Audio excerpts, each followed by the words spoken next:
सलाम अलैकुम लिसनर्स। फरवा हालिद का नॉवल रगे जान से करीब तर का part 44। So let's get started.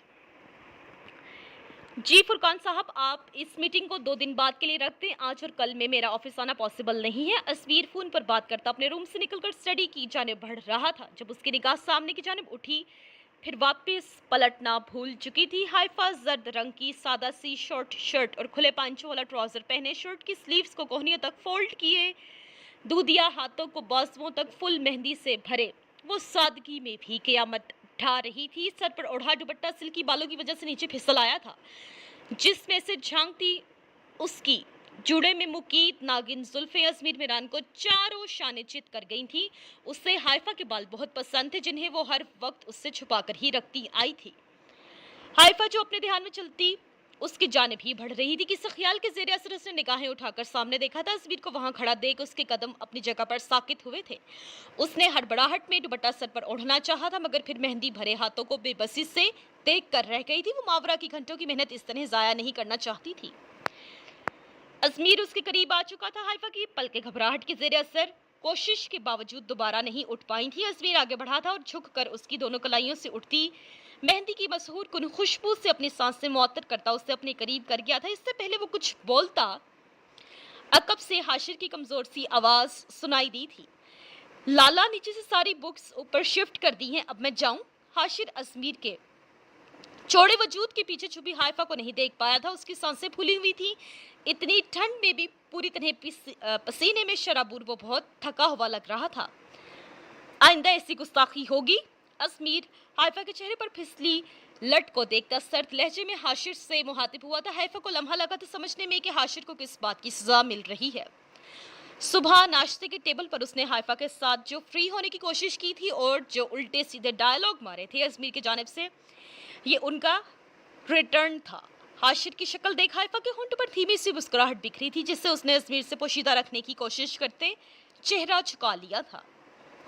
नहीं लाला, नहीं लाला, आइंदा ऐसा कुछ नहीं होगा। हाशिर ने मनाया था। अब तो वो सारी बात से ला इल्म होते हुए भी हाइफा को भाभी ही बोलने वाला था, क्योंकि आज तक अजमीर ने इतना कंसर्न किसी लड़की के लिए नहीं दिखाया था जितना उसे हाइफा के साथ हाशिर का ये फजूल बातें करना बुरा लगा था। अजमीर ने हाथ के इशारे से हाशिर को जाने का बोल दिया था। हाइफा अभी तक अजमीर के सामने उसी पोजीशन में खड़ी थी। कल जनीशा के साथ साथ तुम्हारी रुखसती भी होगी, तैयार रहना। अजमीर बहुत ही पुरसकून अंदाज में उसके सर पर बम फोड़ता आगे बढ़ गया था, क्योंकि हाइफा के करीब से उड़ती खुशबू उसे बहकने पर मजबूर कर रही थी। क्या कल रुखसती?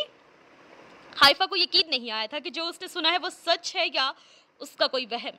उसके सवाल पर अजमीर वापस पलटा था और हाइफा की नाजुक कमर में हाथ डालकर उसे अपने बेहद करीब कर गया था। कल तुम्हें पूरी तरह मेरी दस्तरस में आना होगा और अब तक जो जो कारनामे तुम कर चुकी हो, एक एक करके उन सब का हिसाब देना होगा। मेरी मोहब्बत और गुस्से दोनों की शिद्दतों को सहना होगा। मेरे अंदर भड़कती आग को ठंडा करना होगा। मेरे बेचैन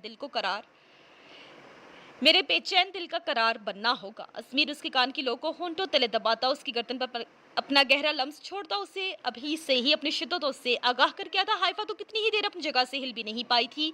अजमीर मीरान जैसे मुश्किल बंदे की कुर्बत बर्दाश्त करना भी आसान नहीं था। हाइफा आने वाले लम्हों का सोचती जी जान से लरज उठी थी। उसके पूरे वजूद पर अभी से लर्जा तारी हो चुका था। उसके गुलाबी गाल हया और घबराहट से तप उठे थे।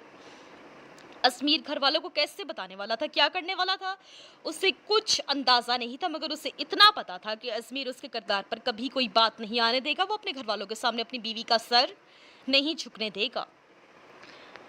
मुझे मलिक सुहान से बात करनी है। सनीशा को सुहान का पर्सनल नंबर ऑफ मिला था, इसलिए उसने सुहान के पीए के नंबर पर कॉल की थी। आई एम सॉरी मैम, मगर सर इस वक्त मीटिंग में है, मुझे अंदर जाने की इजाज़त नहीं है। आप कुछ घंटों बाद कॉल कर लीजिएगा। पीए मसरूफ से अंदाज में जवाब देती जनीशा की अगली बात सुने बगैर फ़ोन रख गई थी, जिस बात ने जनीशा को मज़ीद तपा दिया था। उसने दोबारा कॉल मिलाई थी। क्या आप मुझे बता सकती हैं कि उनकी मीटिंग किसके साथ चल रही है? सनीशा ने दांत चबाकर बोलते अपने लहजे को मुहज़्ज़ब रखने की कोशिश की थी। समन खान के साथ। समन के साथ एक बहुत इंपॉर्टेंट प्रोजेक्ट की डिस्कशन कर रहे हैं। पीए के मुंह से निकलने वाले अल्फाज जनीशा को आग लगा गए थे। उसने फौरन से कॉल काटते हाकिम का नंबर मिलाया था। अपने सर से बात करवाओ मेरी अभी और इसी वक्त। सनीशा को शदीद गुस्सा आ रहा था। आज उनकी मेहंदी थी मगर उसके शोहर को आज भी अपनी मीटिंग अजीज थी, वो भी उस लड़की के साथ जो दिलो जान से उसके शोहर पर फिदा थी। Okay ma'am.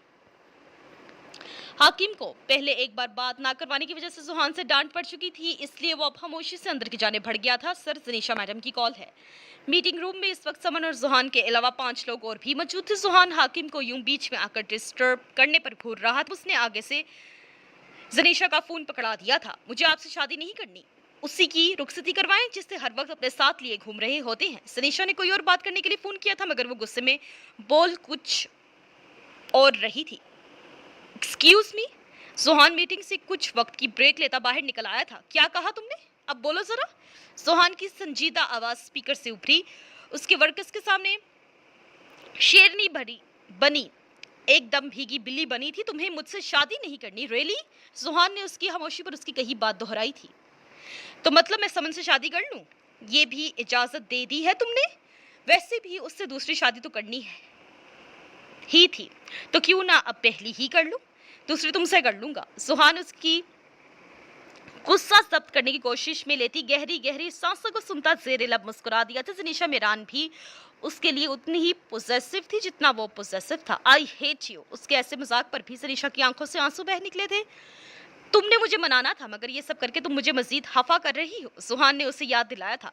मगर मुझे अब आपसे कोई बात नहीं करनी, आपके लिए वो लड़की मुझसे ज्यादा भड़कर है, मैं जान चुकी हूँ। जनीशा रूहान से लहजे में बोलती सुहान की मुस्कुराहट गहरी कर गई थी। काश तुम इस वक्त मेरे करीब होती तो मैं तुम्हें बताता तुम क्या हो मेरे लिए। जुहान के गंभीर भारी लहजे में अदा किए जाने वाले जुमले पर जनीशा की हथेलियां भीग गई थी। वो आपसे मोहब्बत करती है।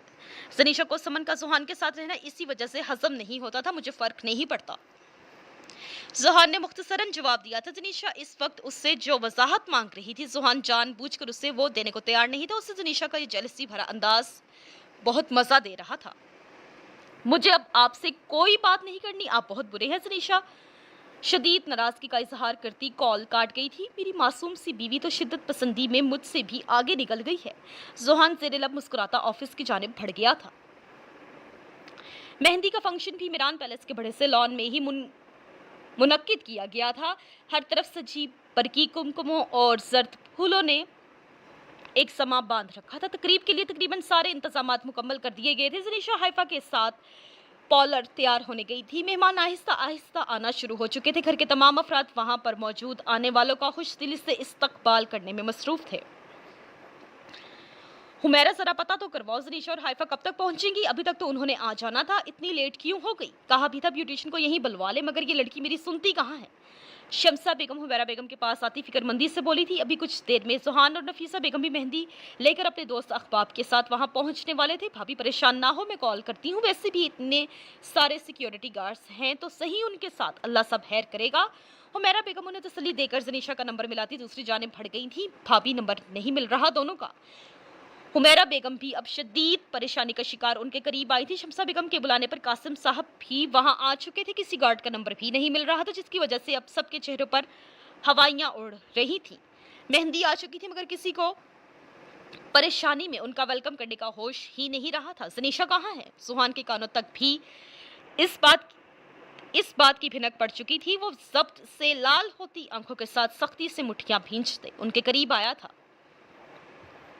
जो बात उसे पता चली थी उसने जुहान की सांसें छीन ली थी। उसकी जनीशा मिसिंग थी, उसका कोई अता पता नहीं था। वो अजमीर लाला आ गए। हाशिद की नजर अंदर दाखिल होते अजमीर पर पड़ी थी। अजमीर को भी उन दोनों की गुमशुदगी की खबर मिल चुकी थी। आप लोग इस सिचुएशन में उन दोनों को मुझसे पूछे बगैर यूं भेजने की गलती कैसे कर सकते हैं? उन दोनों को अगर जरा सी हराश भी आई तो मैं किसी को नहीं छोड़ूंगा। वो लहूरंग आंखों और पथरीले तासुरात के साथ सब पर एक सख्त निगाह डालता रुख मोड़ गया था, जबकि जुहान का बस नहीं चल रहा था कि पूरे मीरान पैलेस को उनके मकीनों समेत आग लगा दे जो उसकी जनीशा के हवाले से इतनी लापरवाही बरत चुके थे।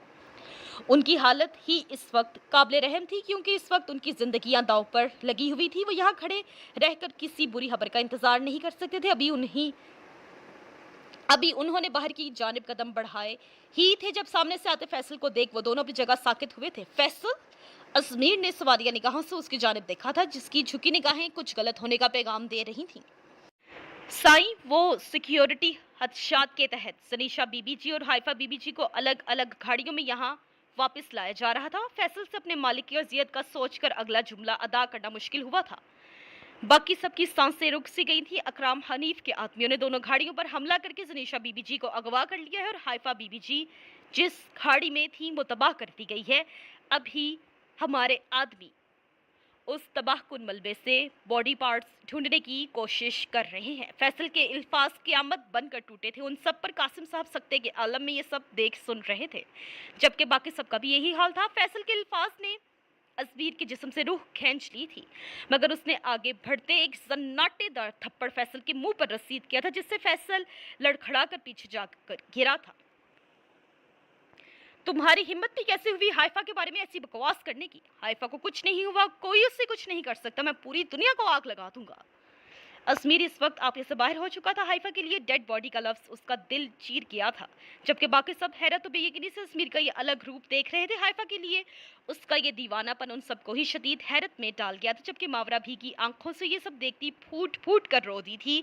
हाइफा की ख्वाहिश थी अजमीर मिरान की आंखों में अपने लिए ऐसी ही दीवानगी और चाहत देखने की। वो चाहती थी जैसे वो अजमीर को टूट कर चाहती थी, उसकी एक झलक पर पागल हो उठती थी, वैसी ही मोहब्बत अजमीर मिरान उससे करे। आज वो सब हो रहा था, मगर इसे देखने वाली मौजूद नहीं थी। अजमीर बेटा, हमें जोश से नहीं होश से काम लेना होगा। अकराम हनीफ ने जो किया है उसे उसकी इबरतनाक सजा जरूर मिलेगी। शाकिर साहब ने आगे बढ़ते अजमीर को नॉर्मल करना चाहता नहीं। जब तक मैं हाइफा को सही सलामत अपने सामने ना देख लूं और उस कमीने के टुकड़े टुकड़े ना कर दूं, आराम से नहीं बैठ सकता था। वो उनका हाथ झटकता फैसल के हाथ से बंदूक छीनता बाहर की जानिब बढ़ा था। सुहान पहले से ही बाहर की जानिब जा चुका था। उसकी लाल आंखें और भिंचे नकूश बता रहे थे कि इस वक्त वो किस अजियत से गुजर रहा था। बेपनाह मोहब्बत करता था वो जनीशा से। अपनी माँ के बाद अब उसे किसी कीमत पर खोना नहीं चाहता था। जनीशा के बगैर उसकी जिंदगी कितनी हाली और वीरान थी, उसे आज शिद्दत से अंदाजा हुआ था। वो दोनों लड़ते थे, झगड़ते थे, मगर जुहान सुकून भी सिर्फ उसी की कुर्बत में महसूस करता था। वो अपनी जिंदगी का ये वाहिद सुकून और दिल का करार खुद से दूर नहीं जाने देना चाहता था। जुहान और अजमीर को यूं भिपरे जख्मी शेरों की तरह मीरान पैलेस की दहलीज पार करता देख उन सबके दिल हौल उठे थे। शमसा बेगम तो लड़खड़ाकर पीछे पड़ी कुर्सी पर जा गिरी थी। बहुत मुश्किलों से तो उनकी बेटी की जिंदगी में खुशियां दाखिल हुई थी, जिनको पूरा होने से पहले ही नजर लग गई थी। और अजमीर हाइफा के लिए उसकी तड़प देख वो एक पल में समझ गई थी कि ये वही लड़की थी जिससे उनके बेटे ने टूट कर मोहब्बत की थी और तकदीर ने उससे उसकी जिंदगी में शामिल होने से पहले ही छीन लिया था। So listeners, this was the end of this part. Listeners, don't forget to like, comment, share and subscribe my channel, and also press the bell icon for latest novels and episodes. Thank you.